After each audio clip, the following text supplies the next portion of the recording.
Hey, what is up, disc golfers? Today on Iceberg TV, I wanted to put together a short video of Simon's birdie stretch, these last 8 holes in the Music City Open.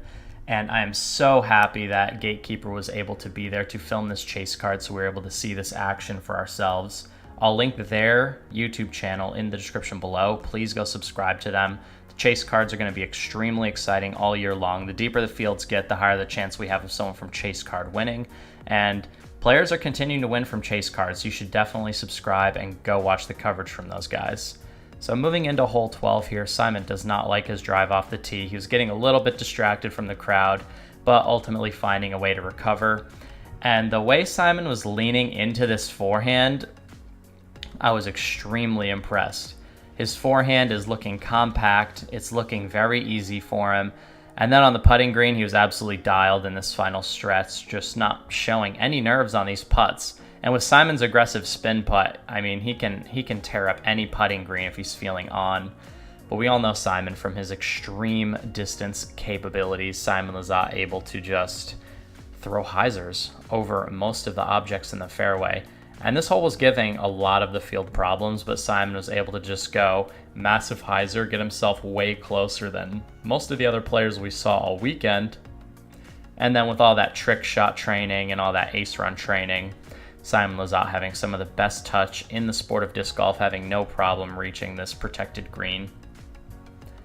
And obviously canning the putt, hole 13, another birdie.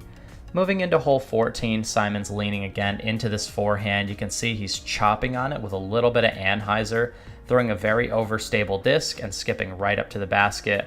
A perfectly executed 375-foot forehand. The putt is no problem because he was able to put himself so close. Hole 15, almost 800 feet, par 4. This is another hole that was giving the field a ton of issues. And with Simon's massive distance, he's able to just throw it over everything, throw a super overstable disc with a ton of hyzer, getting plenty of distance. And Simon was like, you know what? I'm just going to do that exact same shot again, break the hole down into his best shot 2 times, spike hyzer, and landing right next to the basket yet again. Walking up to another easy putt, just tombstoning in the bullseye.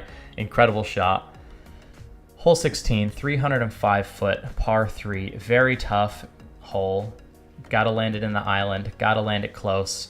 Not that hard of a hole in rounds 1 and 2, but when you're playing for the win, the hole gets significantly harder. Simon landing it just outside the bullseye, and he is going to line up another putt and obviously make another putt. The spin putt was on. And at this point, I was hoping, I was watching the coverage live, and I was like, oh my God, is Simon actually going to do this thing? And this is another tough hole in the final stretch, 355-foot par 3. Simon tombstones it in the bullseye again. This soft, muddy ground was so good for Simon's spike hyzers. He was able to just play absolute lawn darts with every single shot.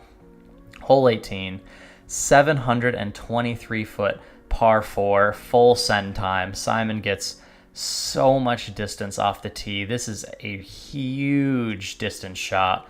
And I'm not sure if I saw anyone else get quite that far off the tee. So Simon showing he still has it. He still has that elite golf distance, and he is throwing it with the best of them.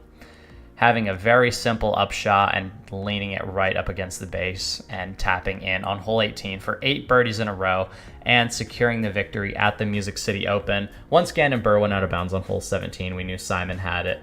But massive shout out to Gatekeeper Media. The coverage was so good. I'll link it in the description below. Please go watch their video and go subscribe to their channel. You're watching Iceberg TV. Thank you so much and take care.